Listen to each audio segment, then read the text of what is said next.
आदरणीय मेरे प्रिय दोस्तों और भक्तों, जैसा कि आप जानते हैं कि आज देवशयनी एकादशी का दिन है। देवशयनी एकादशी क्यों और कब मनाई जाती है, इसके बारे में शायद आपको पता नहीं है। मेरा परम फर्ज है, कर्तव्य है कि आपको इसके बारे में कुछ बताऊं। तो दोस्तों, इस वृत्तांत के अंतर्गत यह एकादशी जो है, आषाढ़ शुक्ला एकादशी को ही देवशयनी एकादशी कहा जाता है। पुराणों में इसका उल्लेख आया है कि इस दिन से भगवान विष्णु 4 मास तक पाताल लोक में जाकर निवास करते हैं और कार्तिक मास की शुक्ल पक्ष की एकादशी को प्रस्थान करते हैं। इसी कारण इसे देवशयनी एकादशी कहते हैं तथा कार्तिक मास वाली एकादशी को देवोत्थानी एकादशी कहा जाता है। दोस्तों, आषाढ़ मास से कार्तिक मास तक के समय को चातुर्मास्य कहा जाता है। चातुर्मास्य यानी कि 4 महीने।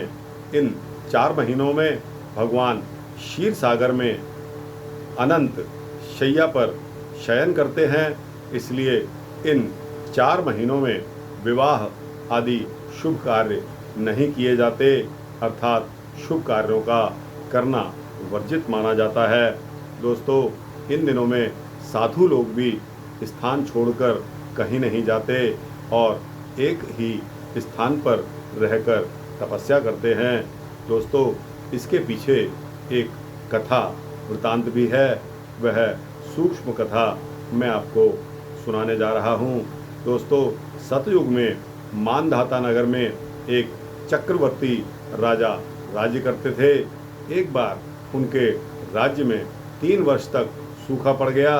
राजा के दरबार में प्रजा की दुहाई मच गई और राजा सोचने लगा कि मैंने तो कोई बुरा काम किया नहीं है जिससे कि मेरे राज्य में सूखा पड़ जाए।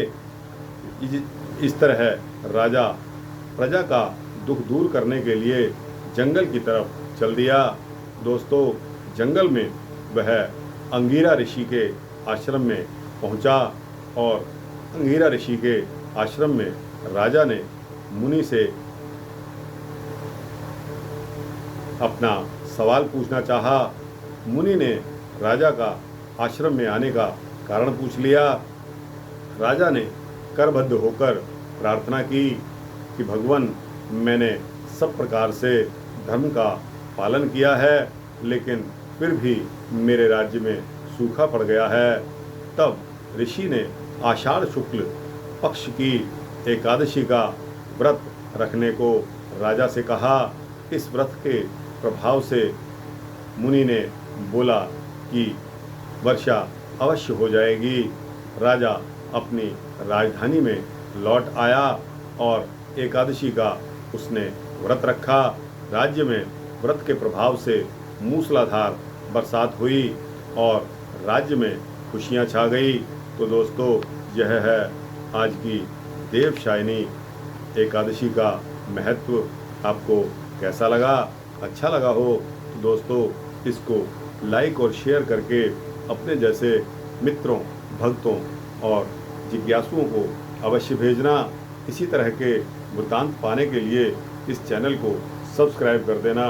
दोस्तों, आपको भक्ति के अच्छे अच्छे वृत्तांत मिलते रहेंगे। जय श्री राधे, जय श्री कृष्ण।